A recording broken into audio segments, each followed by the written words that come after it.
Welcome back to the Armchair Meddler, where I review news videos, usually of a sensational nature, and I give you my opinion. Even though you didn't ask for my opinion, that's what makes me the Armchair Meddler. All right, let's see. What do we have? Activist questions body cam of Port Huron police officer punching intoxicated man. Okay. All right. Yeah, so before we get into this video, I want to remind you that I have not watched this video, so I have no idea what's about to happen. I will experience it along with you for the very first time. But before we do that, please make sure you're subscribed and also press that like button. Now, let's not delay. Let's get right into this video. No, you're not. Put your hands on your back. Whoa, okay. Okay, so curse words or a curse word exchanged from the punchee who received the punch from the puncher, and he got dropped. Let's see that again. No, you're not. Put your hands on your back. Wow. A Port Huron police officer's actions being called into question. This body cam footage is from an arrest that happened last November. A local activist believes the public should have seen that video sooner. He tells Fox News' Ingrid Kelly tonight why the officer's connection to someone else close to city government has him a bit concerned. I'm not going to jail. A video of a man allegedly intoxicated interacting with police has been released for all the wrong reasons. I'm going to check all four. Put your hands on your back. I told you. Okay, so I just want to clarify that I am not fluent in drunkard, but I believe he said something that he was going to do to those officers. Maybe I need to hear that again. Maybe somebody who's watching is fluent in drunkard. They might be able to translate. Let's see. Video of a man allegedly intoxicated interacting with police has been released for all the wrong reasons. I'm going to check all four. Put your hands on your back. Wow. I told you I was not going to swing. I'm not going to let you swing on me, Charles.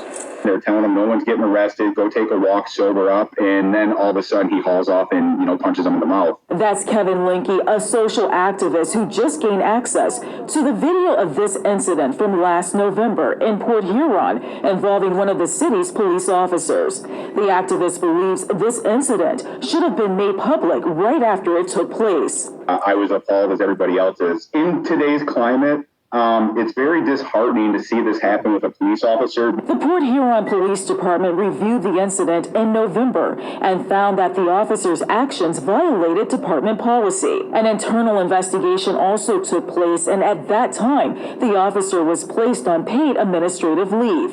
Fox 2 reached out to the police department, but so far, only a press release has been issued, which reads in part, at the conclusion of the internal investigation, the officer... You know what? So I just wish I knew what this man was saying to that officer. Was it a threat?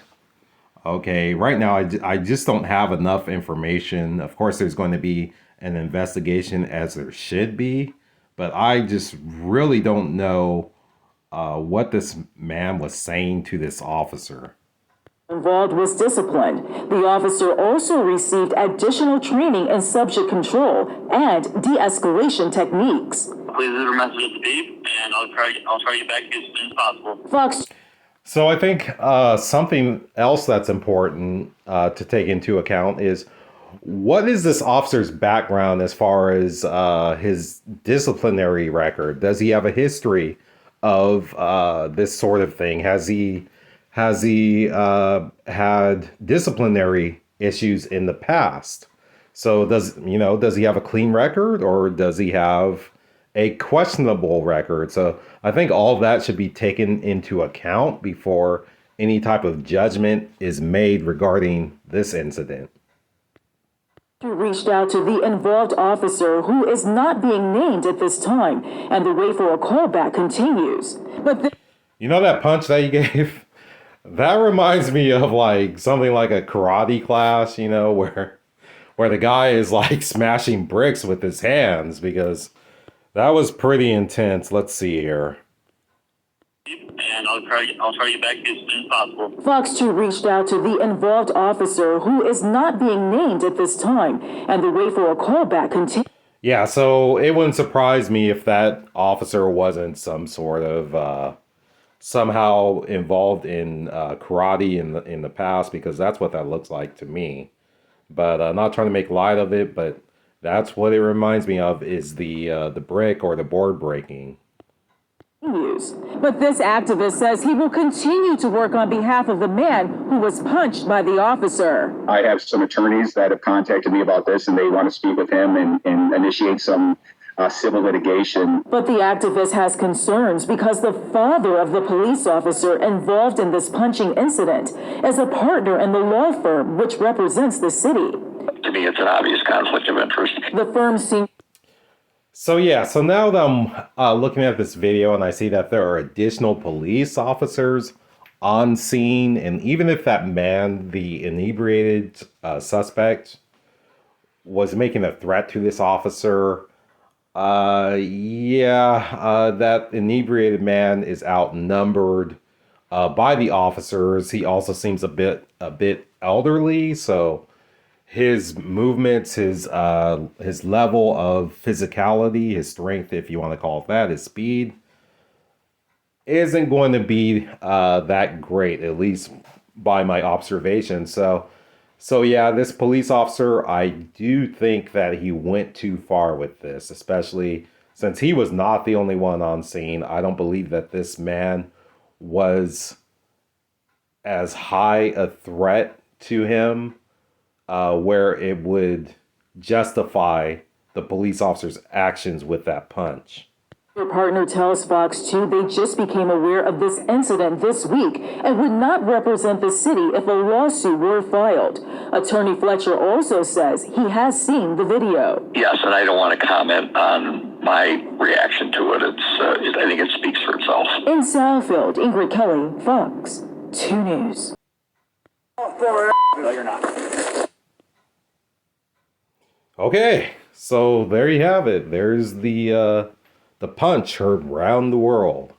But yeah, that's going to wrap up this episode of the Armchair Meddler. Yeah, that cop, needs that additional training, and they need to investigate. But yeah, he had plenty of backup. He should not have done that. He should not have done that. That was not necessary. Even though, it looked bad, that was something to watch, but should not have done it. All right. So once again, if you aren't subscribed, please subscribe. Also press that like button, and we hope to see you on the next video.